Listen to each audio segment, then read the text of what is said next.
Shauna Words from Delisle Commons School.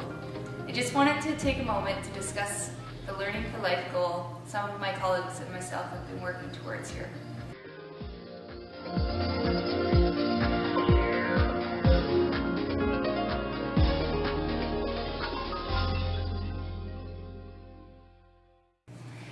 Our Learning for Life goal focuses on literacy and education, more specifically to increase student confidence, competence, and application in subject-specific terminology. We began as a group of teachers who used the time to share ideas, discuss the practices we currently use in our classroom, discuss what works best for us, and what doesn't work. We wanted to determine activities that would engage students. And ultimately our goal was to create a literacy within our subjects, but also across the grade levels, so we were all kind of teaching students the same thing, and they could transfer that from class to class and year to year.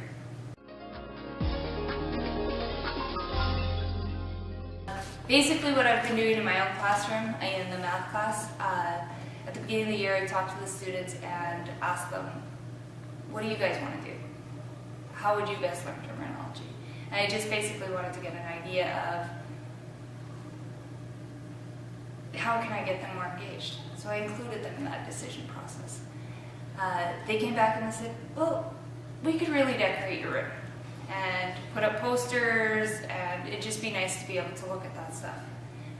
See formulas up on the walls and things like that. So we started off, we just made some posters, put them up around the room. And every unit that we came across, we put up more posters. Maybe some got taken down, some new ones got put up. Then in the second semester, I talked to the kids again and I said, how do you guys want to learn terminology? And they came back with, we want to do stories, we want to make games, let's work on something together. Currently, one of the things that we're doing in the classroom is we're making a slideshow presentation. It's basically a dictionary of all the terms that we use throughout the year, but we're working on it together. It's one document. So we've been using Google Docs to create that, and the students have to look up and define the word. They apply it. I think that's the most important part of it. And ultimately, they all get to see it. I'm Edla Landry, and I teach grade 9 ELA. I still emphasize traditional methods and working with words, like looking things up from things we've read, using dictionary.com, doing vocabulary stretcher worksheets. But we also experiment a lot with words. We do use inquiry, make inferences based on context. We determine meaning through looking at synonyms and antonyms. But I also try to keep kids engaged through play. We do the scramble word puzzles every day from the Star Phoenix and use them in sentences. We play games like Apples to Apples to expose kids to more words and have them use their critical thinking skills as they choose answers to be serious or witty. And then to have them appreciate that language isn't dry and boring, but exciting and fun and very much alive.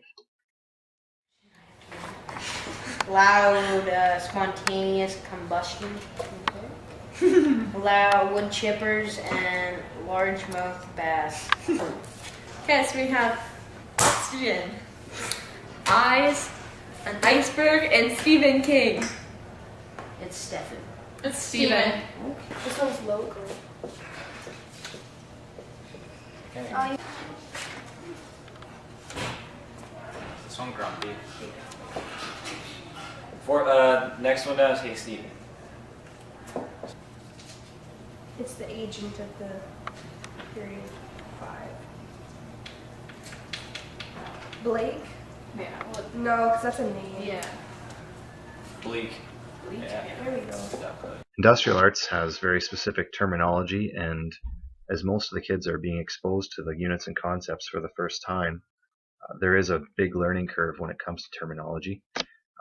To emphasize it in the Small Engines Lab, we have each student do a reflection journal at the end of each period of working on the engines.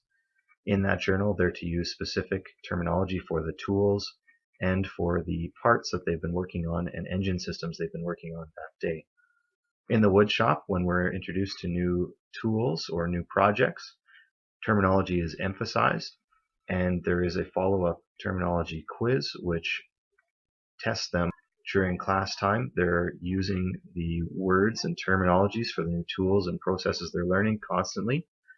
And that drill and repetition is also very helpful for emphasizing concepts. Saute is to fry or brown quickly in small amounts of fat in a frying pan.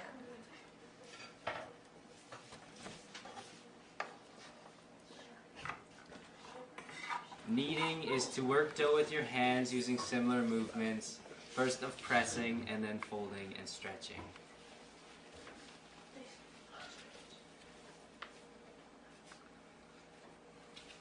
Action words in the kitchen have given a clear picture to the similarities and differences of the common cooking terms.